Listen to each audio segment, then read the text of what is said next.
ሰላም ጤና ይስጥልኝ። እንኳን ወደዚህ አስደናቂ የህዋ ሳይንስ ጉዞ በሰላም መጣችሁ።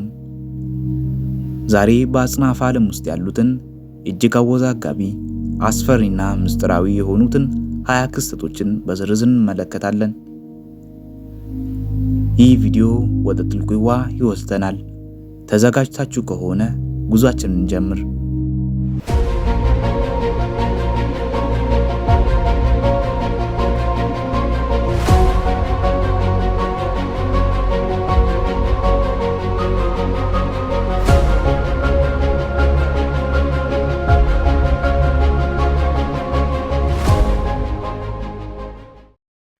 አንደኛ፣ ስፓጌቲፊኬሽን ጥቁር ጉድጓድ ወይም ብላክ ሆል። አንድ ሰው ወደ ጥቁር ጉድጓድ በግንባሩ ወይም በእግሩ ቢወድቅ ምን ሊሆን እንደሚችል አስበው ያውቃሉ? ሳይንቲስቶች ይህን ሂደት ስፓጌቲፊኬሽን ይሉታል። ይህም የሚሆነው በጥቁር ጉድጓድ ከፍተኛ የስበት ኃይል ልዩነት ምክንያት ነው። በእግሩና በራስዎ መካከል ያለው የስበት ኃይል ልዩነት እጅግ በጣም ከፍተኛ ከመሆኑ የተነሳ እግሩ በከፍተኛ ፍጥነት ወደ ውስጥ ሲሳብ፣ ራስዎ ግን ወደ ኋላ ይቀራል። በዚህም ምክንያት ሰውነቶ እንደ ስፓጌቲ ክር ተለጥጦና ተጨፈልቆ ወደ አቶሞች ይሰባበራል። ነገር ግን የሚገርመው ነገር በጥቁር ጉድጓድ መጠን ላይ በመመስረት ይህ ሂደት ይለያያል። በትንንሽ ጥቁር ጉድጓዶች ላይ ይህ ከአንቀጹ ውጭ ወዲያውም ይከሰታል። በታላላቅ ወይም ሱፐርማሲቭ ጥቁር ጉድጓዶች ውስጥ ግን የወሰን መስመሩን ወይም ኢቨንት ሆሪዞንን በሰላም ካለፉ ነው ይህ አስፈሪ ክስተት የሚገጥማችሁ። ሁለተኛ፣ የስበት ሌንስ። በጠፈር ውስጥ ግዙፍ ነገሮች እንደ ማጉያ መነጽር ወይም ሌንስ ያገለግላሉ። አልበርት አንስታይን እንደተነበየው በአጽናፈ ዓለም ውስጥ ያሉ እጅግ ግዙፍ አካላት እንደ ጋላክሲ ስብስቦች ወይም ጋላክሲ ክላስተርስ በዙሪያቸው ያለውን የጊዜ ህዋ ወይም ስፔስ ታይም ጨርቅ ያጥፉታል። ከነዚህ ግዙፍ አካላት በስተጀርባ የሚገርም በጣም ሩቅ የሆነ ሌላ ኮከብ ወይም ጋላክሲ ብርሃን ወደኛ ሲመጣ በተጣመመው የህዋ ውስጥ አልፎ መጣጠፍ ግድ ይለዋል። በዚህ ምክንያት ብርሃኑ ተለጥጦ ክብ ቅርጽ ወይም አንስታይን ሪንግስ ፈጥሮ ይታያል። ይህ ክስተት የስበት ሌንስ ይባላል። የስበት ሌንስ ባይኖር ኖሮ በቢሊዮን የሚቆጠሩ ብርሃን ዓመታትን ርቆ የሚገኙትንና በራሳቸው የማይታዩትን ጥንታዊ ጋላክሲዎችን ማየት ባልቻልን ነበር። ሶስተኛ፣ የኮስሚክ ካኒባሊዝም እና ቫምፓየር ከዋክብት። ኮስሚክ ካኒባሊዝም በከዋክብት ውስጥ ሌባና እርስ በርስ የሚበላሉም አሉ።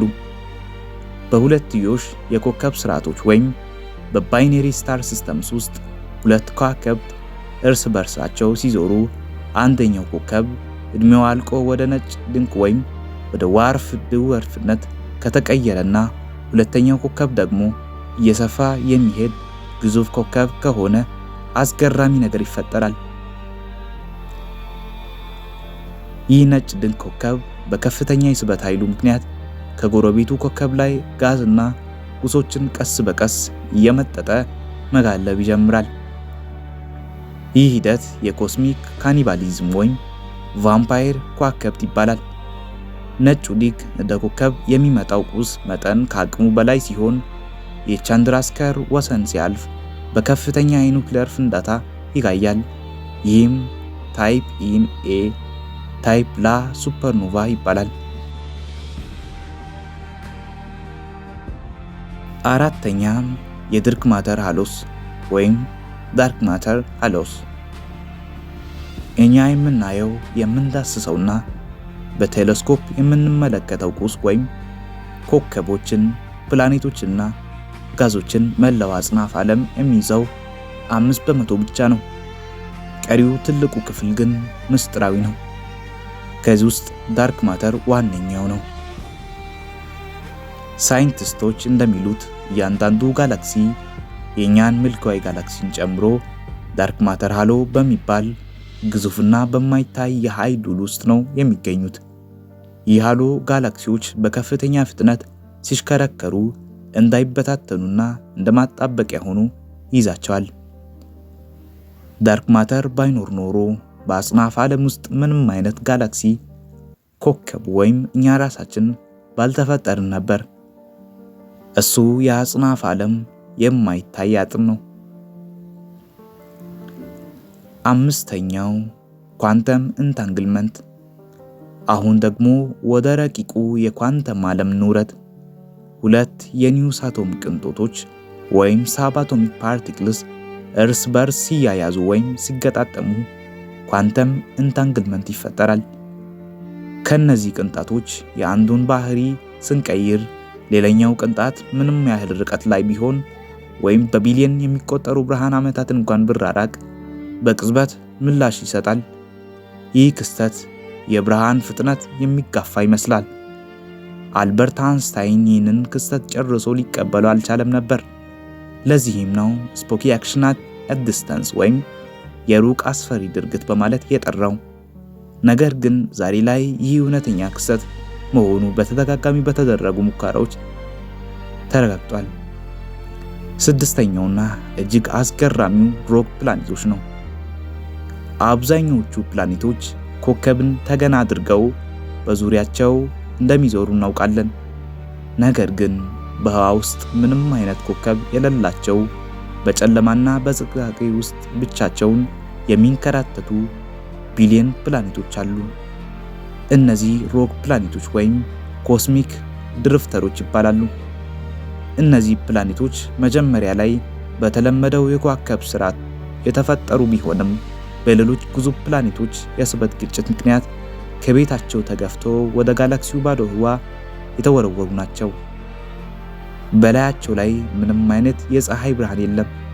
ዘላለማዊ ጨለማና ቅዝቃዜ የነገሰባቸው የህዋ ብቸኞች ናቸው።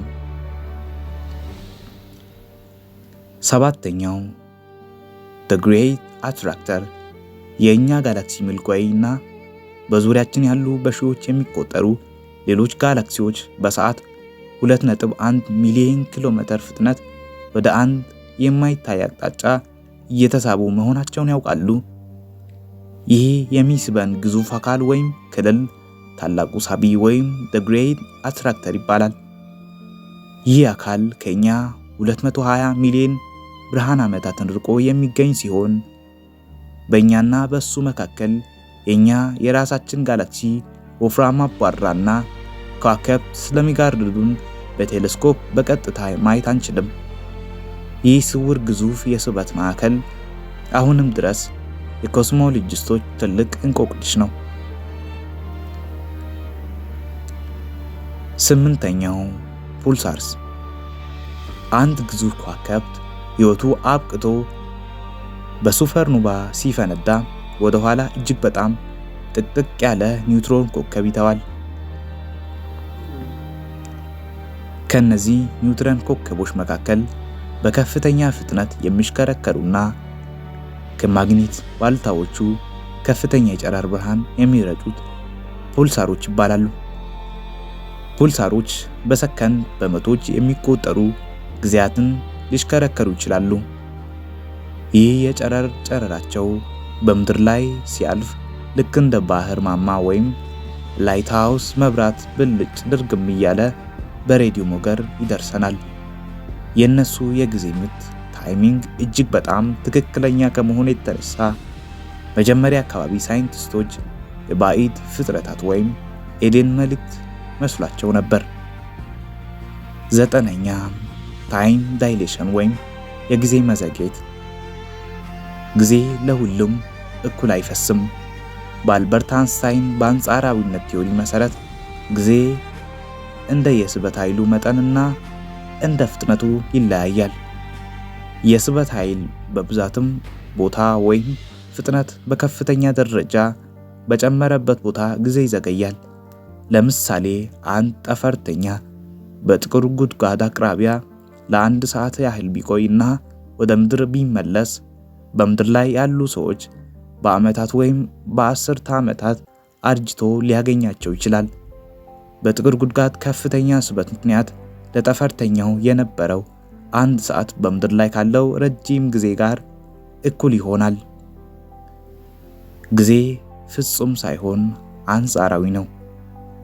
10ኛ የኮስሚክ ማይክሮዌቭ ጣራ ብርሃን ኮስሚክ ማይክሮዌቭ ባክግራውንድ ወይም ሲኤምቢ አጽናፈ ዓለም ከተፈጠረበት የቢግ ባንግ ፍንዳታ የተረፈው የመጀመሪያውን የብርሃን ማሚቶ ዛሬም ማየት ይቻላል።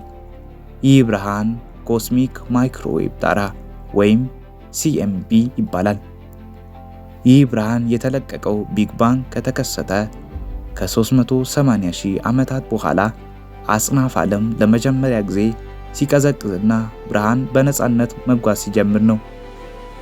ባለፉት 13.8 ቢሊዮን ዓመታት ውስጥ አጽናፈ ዓለም እየሰፋ በመሄዱ ያ የነበረው ከፍተኛ ብርሃን ሞገድ ተለጥጦ ዛሬም ወደ ማይክሮዌቭ ተቀይሯል። ይህ ብርሃን ለመላው ህዋ የሕፃንነት ፎቶግራፍ እንደማለት ነው።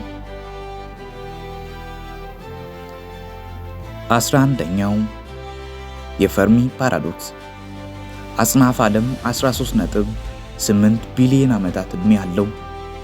በውስጡም በቢሊዮን የሚቆጠሩ ጋላክሲዎችና በትሪሊየን የሚቆጠሩ ፕላኔቶች አሉ።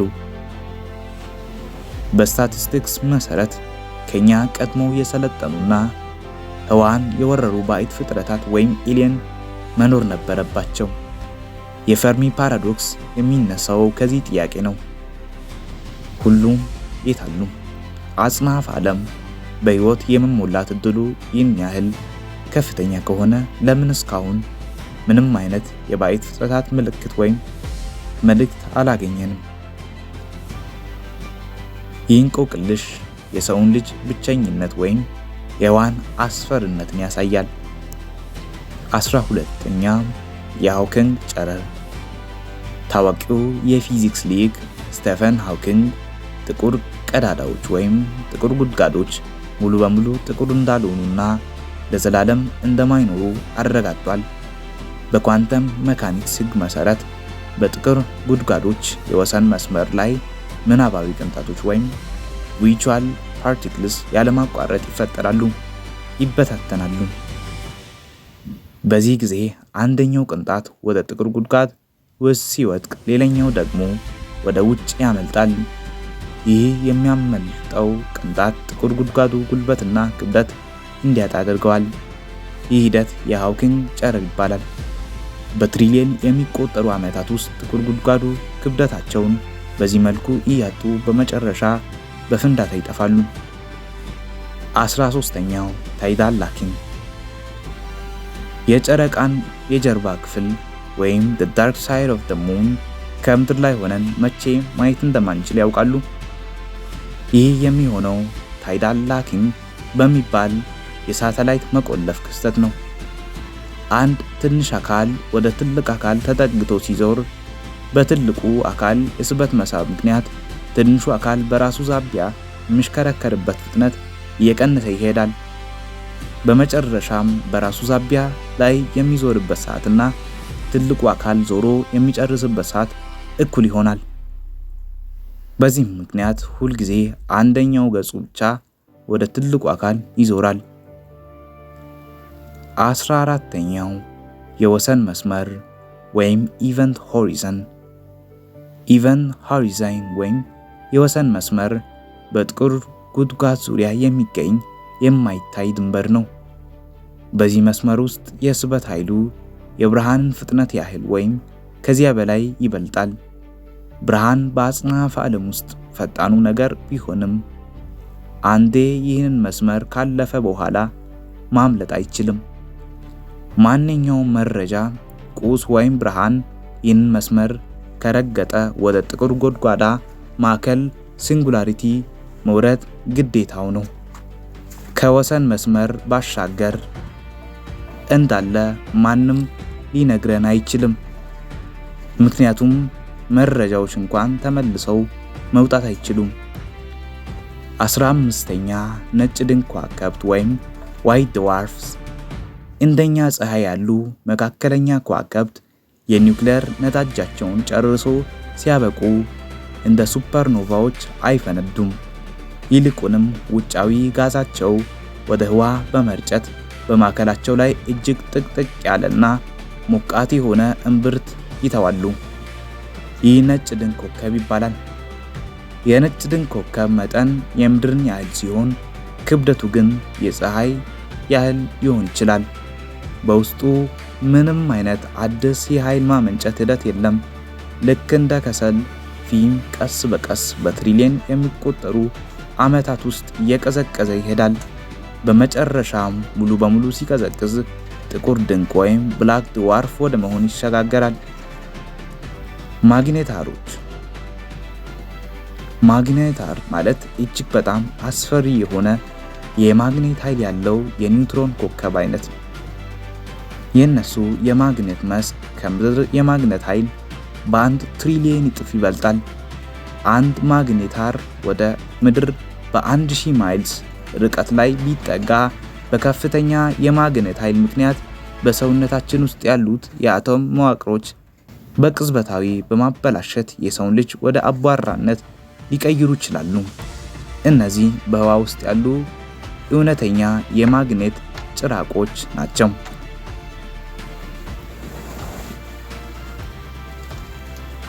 17ኛ ፕላኔታሪ ኔቡላ። ምንም እንኳን ስማቸው ፕላኔት የሚለውን ቃል ቢይዝም ከፕላኔቶች ጋር ምንም ግንኙነት የላቸውም። ፕላኔታሪ ኔቡላ ማለት አንድ መካከለኛ ኮከብ ሲሞት ወደ ህዋ የረጨውና እየሰፋ የሚሄድ ውብ የጋዝና የአቧራ ደመና ነው። በማዕከሉ ላይ ያለው የሞተ ኮከብ ጨረር ጋዞቹ እንዲበሩና የተለያየ ቀለም እንዲያወጡ ያደርጋቸዋል። እነዚህ ደመናዎች በቴሌስኮፕ ሲታዩ እጅግ በጣም ውብ የሆኑ የህዋ ላይ ስነ ጥበቦች ይፈጥራሉ። ነገር ግን ይህ ውበት የሚቆየው ለጥቂት 10 ሺዎች የሚቆጠሩ ዓመታት ብቻ ነው። ይህም በኮስሚክ ጊዜ አጭር ቅጽበት ነው። 18ኛ የኦርት ደመና ወይም the Oort cloud ከፀሐይ ስርዓታችን እጅግ በጣም ርቆ ከፕሉቶን ባሻገር መላውን የፀሐይ ስርዓት እንደ ሉል የከበበ ግዙፍ የበረዶና የአለት ስብስብ አለ። ይህ የኦርት ደመና ይባላል። በትሪሊዮን የሚቆጠሩ የበረዶ አካላት በዚህ ክልል ውስጥ ይገኛሉ።